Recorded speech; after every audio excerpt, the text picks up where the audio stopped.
Nyatepe mau yeno. Nyatepe, nyatepe mau yenyo. Eyata, inamya twakbeda.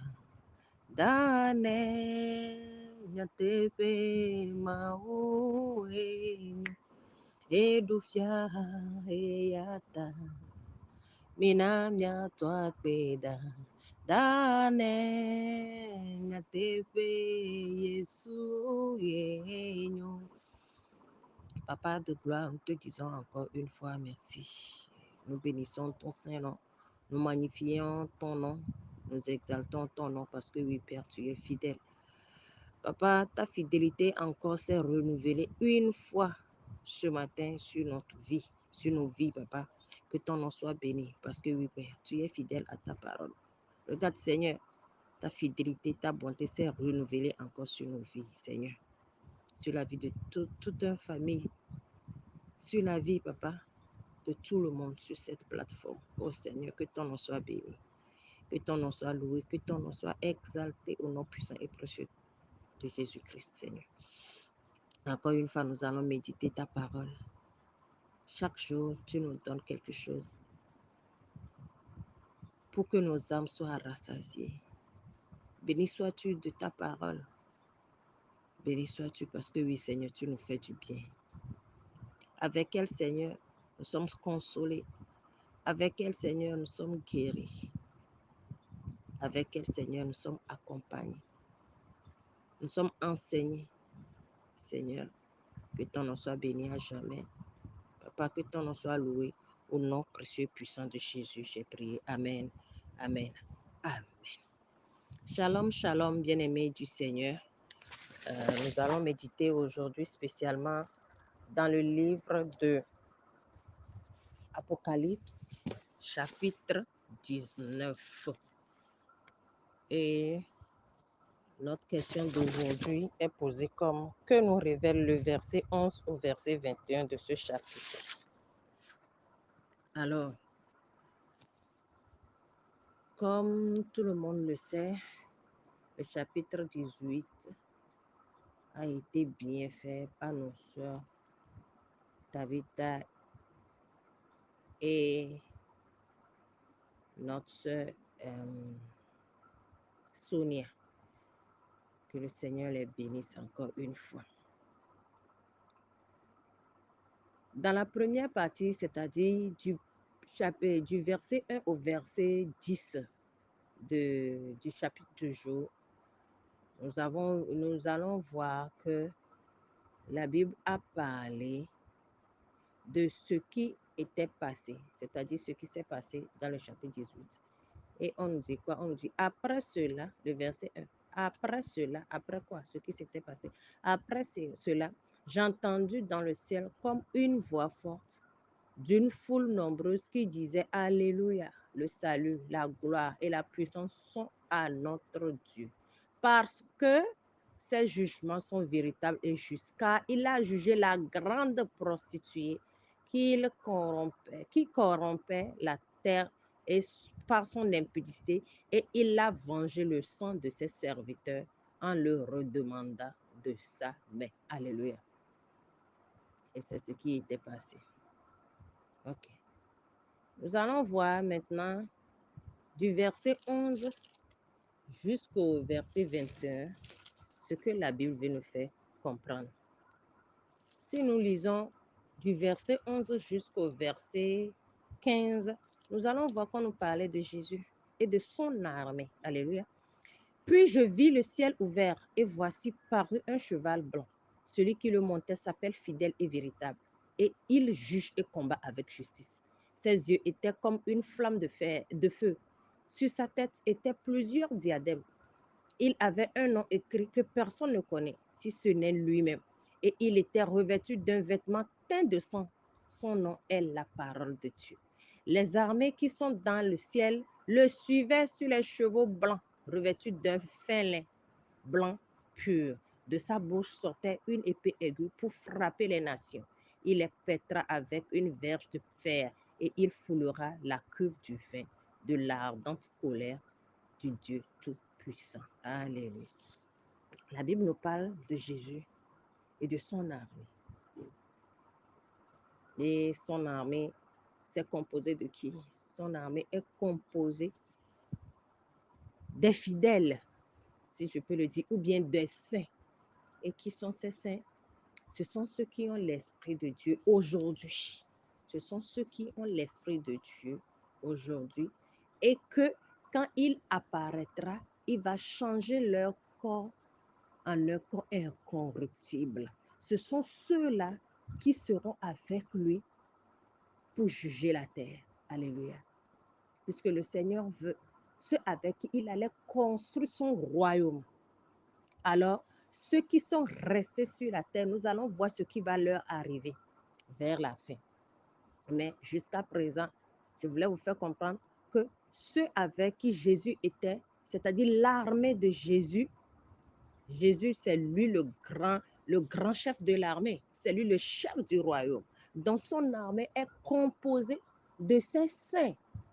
Et les saints, c'est qui? Les saints, ce sont ceux qui sont aujourd'hui, ceux qui ont aujourd'hui, ou bien ceux qui ont le Saint-Esprit en eux, ceux qui sont appelés, ceux qui sont appelés, ce sont eux qui ont le Saint-Esprit et ce sont eux qui vont à cette guerre avec le Seigneur. Alors, allons un peu en avant pour voir c'est de quelle guerre il s'agit. Le verset 16. Il avait sur son vêtement et sur sa cuisse un nom écrit, Roi des rois et Seigneur des seigneurs. Amen.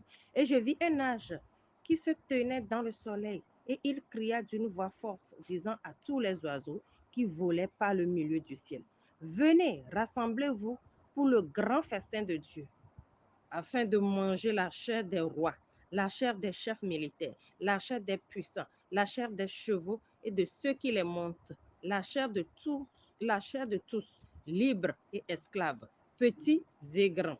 Et je vis la bête et les rois de la terre et leur armée rassemblée pour faire la guerre à celui qui était assis sur le trône et à son armée. Et là, alléluia. Bon, je vais m'arrêter là-bas.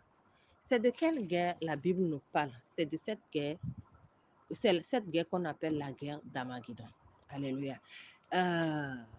Cette guerre, si nous lisons la parole, nous allons voir que en fait l'homme, souvent on ne le comprend même pas, parce que arrivé à cette période, les chefs de la terre, les princes de la terre, ceux qui ont reçu la marque sur leur front, qui savent que c'est fini pour eux. Ils savent que c'est fini pour eux, ils seront détruits, mais quand même, ils vont se tenir pour pouvoir faire la guerre avec le Seigneur des Seigneurs, le Roi des Rois, celui que toute chose a été faite. Vous voyez jusqu'à quel point le cœur de l'homme est tellement méchant, celui qui t'a fait. Ils vont se tenir debout, qu'ils vont aller en guerre avec celui-là. Donc, on dit qu'il y a un ange qui allait crier pour faire venir les oiseaux du ciel pour leur dire de venir, qu'il y a un grand festin, qu'ils allaient dévorer les choses. Et vous savez que la parole ne ment pas. Nous allons continuer. Le verset 20 nous dit, et la bête fut prise, et avec elle le faux prophète qui avait fait devant elle les prodiges par lesquels il avait séduit ceux qui avaient pris la marque de la bête et adoré son image. Ils furent tous les deux jetés vivants dans les temps ardents de feu et de soufre. Alléluia. Qu'est-ce que la Bible nous dit? La Bible nous dit que la bête et le prophète qui se tenait devant lui, eux, ils étaient jetés dans le feu.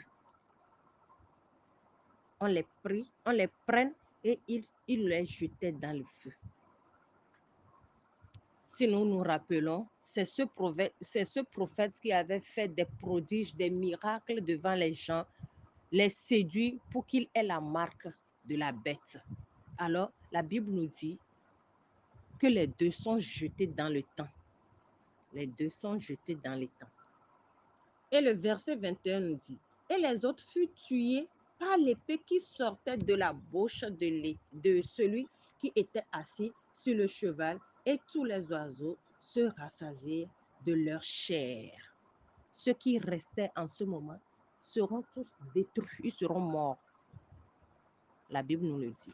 Si nous partons dans Malachie, je voulais que chacun de nous, que le Saint-Esprit nous aide à comprendre ce passage. Si nous partons dans Malachie chapitre 4, verset 1 à 3, la Bible nous dit quoi? Car voici le jour vient, ardent comme une fournaise. Tous les hautains et tous les méchants seront comme du chaume. Le jour qui vient les embrassera, dit l'Éternel des armées. Il ne leur laissera ni racine ni rameau. On parle de ceux qui étaient restés sur la terre, ceux qui avaient la marque, ils seront détruits à jamais.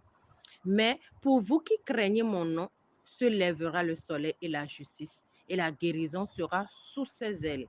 Vous sortirez et vous sauterez comme les veaux d'une étable, et vous foulerez les méchants, car ils seront comme de la cendre sous la plante de vos pieds au jour que je prépare, dit l'Éternel des armées.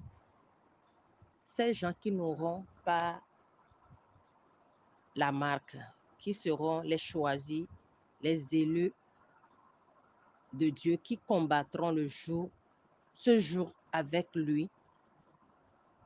La Bible nous dit qu'ils auront la cendre, c'est-à-dire qu'ils vont marcher sur la cendre, c'est ceux qui sont restés.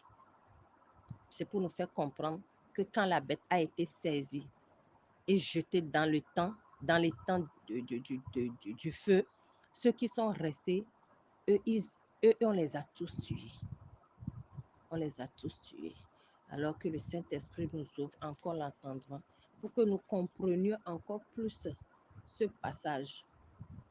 Que nous comprenions encore plus ce passage et que nous savons qu'il y aura un jour comme ça qui arrivera. Et la parole de Dieu ne change pas. La parole de Dieu ne ment pas. Et nous savons très bien que ça arrivera. Alors, que l'Esprit de Dieu ne nous quitte pas, nous qui l'ont aujourd'hui. Que l'Esprit de Dieu ne nous quitte pas parce que aujourd'hui, si nous entendons de gauche à droite, il y a les guerres, il y a tout ce que la Bible avait nommé, que cela avait cité, que cela arrivera et après la fin.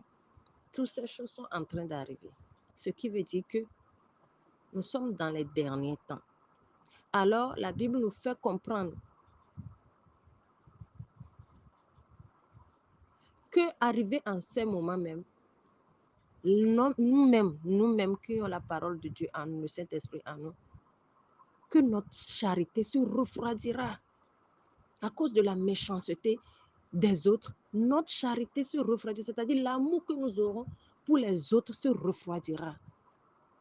Mais ce que je sais est que notre Dieu, il est fidèle. Notre Dieu, il est fidèle.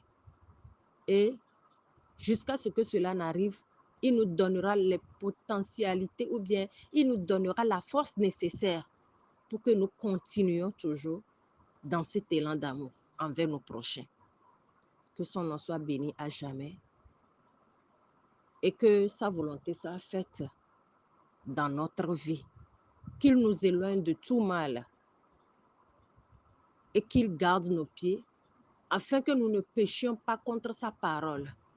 Que son nom soit béni à jamais au nom puissant et précieux de Jésus. Amen, amen, amen. Shalom.